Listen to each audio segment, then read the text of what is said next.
kita memulai kegiatan pada hari ini, alangkah lebih baiknya kita berdoa terlebih dahulu. Mungkin ada dari kalian yang ingin memimpin doa? Saya. Ya, silakan Mbak.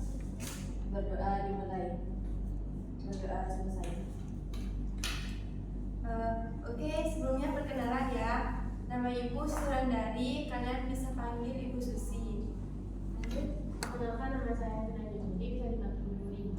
Perkenalkan, nama saya Sudah Trisono, bisa dipanggil Ufi. Perkenalkan, nama saya Tati Dalina, bisa dipanggil Dina. Perkenalkan, nama saya Budi Hidayah, bisa dipanggil Budi. Oke, baik, terima kasih ya. Jadi tujuan Ibu di sini itu memanggil kalian untuk melakukan bimbingan konseling kelompok. Sebelumnya kalian ada yang tahu nggak apa itu bimbingan konseling kelompok? Belum Ibu.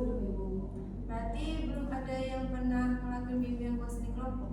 Belum. Jadi bimbingan konseling kelompok itu proses pemberi bantuan yang dilakukan oleh konselor kepada kelompok agar masalah yang dihadapi itu bisa dipecahkan secara bersama-sama. Pada konseling kelompok di sini itu ada yang namanya asas. Yang pertama yaitu asas kesukarelaan, di mana kalian datang ke sini itu sukarela tanpa adanya paksaan dari siapapun. Yang kedua yaitu asas keterbukaan. Di sini kalian bisa terbuka dengan permasalahan yang kalian hadapi. Terus yang ketiga yaitu asas kerahasiaan, di mana kalian itu tidak perlu khawatir nanti apa yang kalian bicarakan nanti itu akan kita simpan pada saat konseling di sini, tidak boleh diumbar keluar. Apakah bisa dimengerti? Bisa. Untuk waktunya di sini Ibu mau tanya, kalian sepakat waktu berapa menit?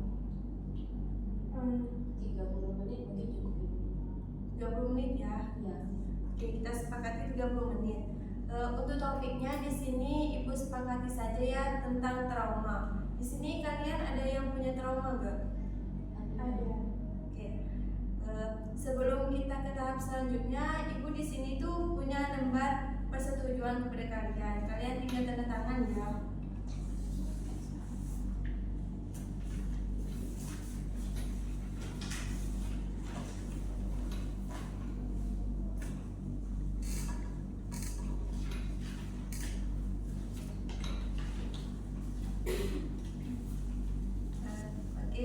Jadi di sini itu Ibu punya ikrar. Di sini tugas kalian itu hanya mengikuti apa yang Ibu bicarakan. Sekarang tangannya tolong berpegangan satu sama lain.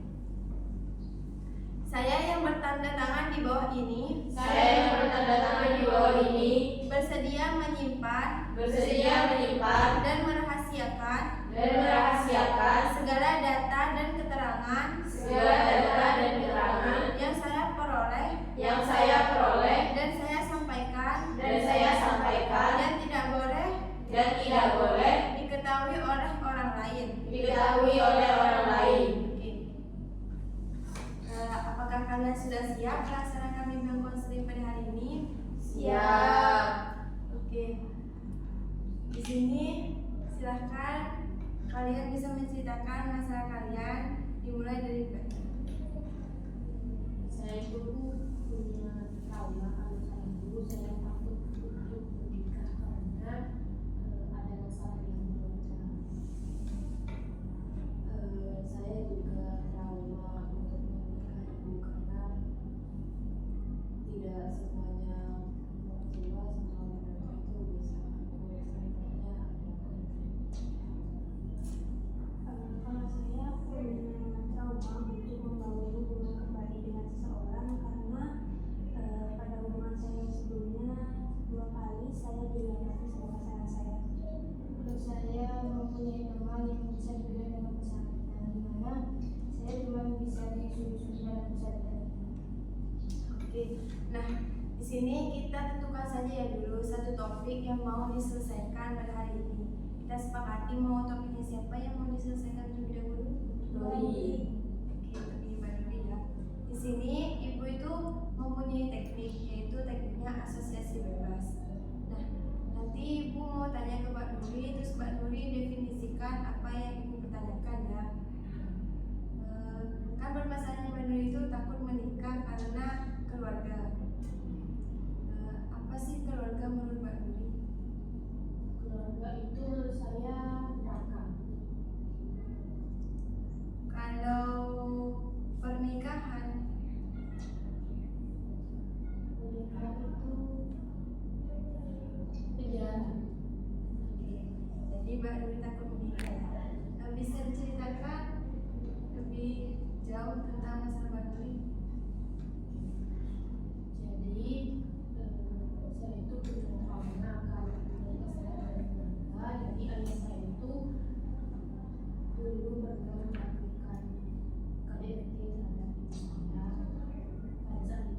masih umur sekitar 15 tahun, ayah saya melakukan KDRT terhadap ibu saya karena ayah saya itu merasa marah karena tuntutan dari ibu saya untuk pergi bekerja lagi. Ayah saya itu dipecat dari pekerjaannya. Akhirnya dia kontak-kating dari pekerjaan tapi tidak ketemu.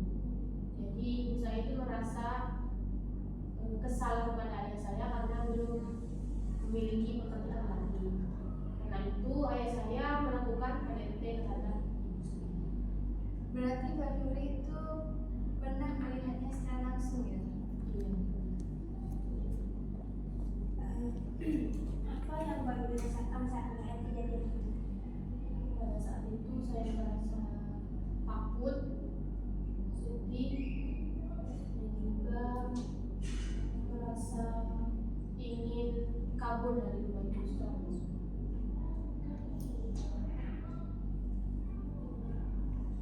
Oke, sebelum Ibu memberikan saran nih, apa ada nih teman-teman yang ingin memberikan saran kepada Mbak Nuri? Mungkin untuk saran ya, tidak semuanya yang berkeluarga itu akan melakukan KDRT. Tapi sebelum kita melangkah ke jenjang yang lebih serius dengan pasangan kita nantinya, pastikan keluarga kita itu sudah bisa untuk bertanggung jawab kepada kita dan juga anak-anak kita nanti, agar nanti kalau misalkan ada apa-apa itu tidak berdampak. Jadi benar Mbak Nuri kata Mbak Ufi barusan. Terus menurut Ibu itu tidak semua hubungan itu nantinya akan ada KDRT.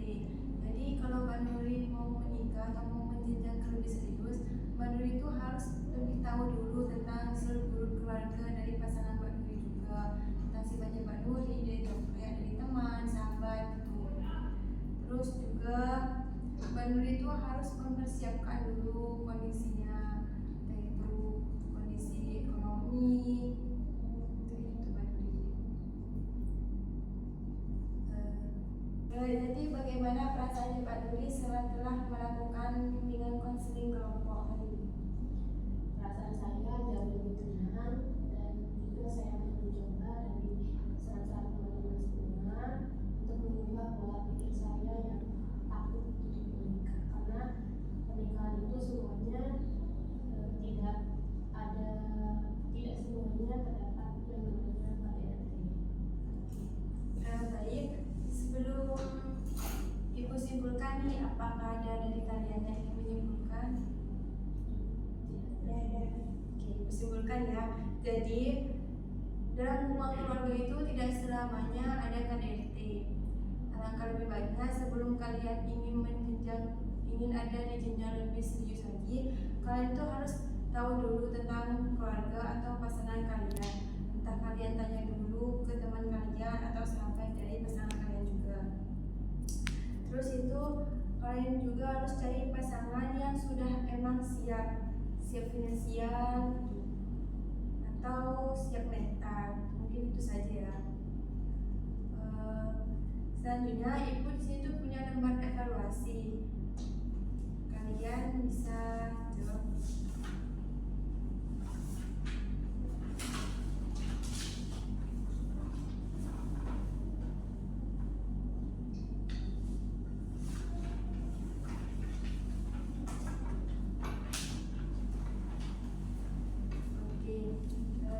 Kita tutup ya pertemuan pada hari ini. Mungkin nanti masalah dari teman-teman yang lain kita bahas pada pertemuan yang akan datang.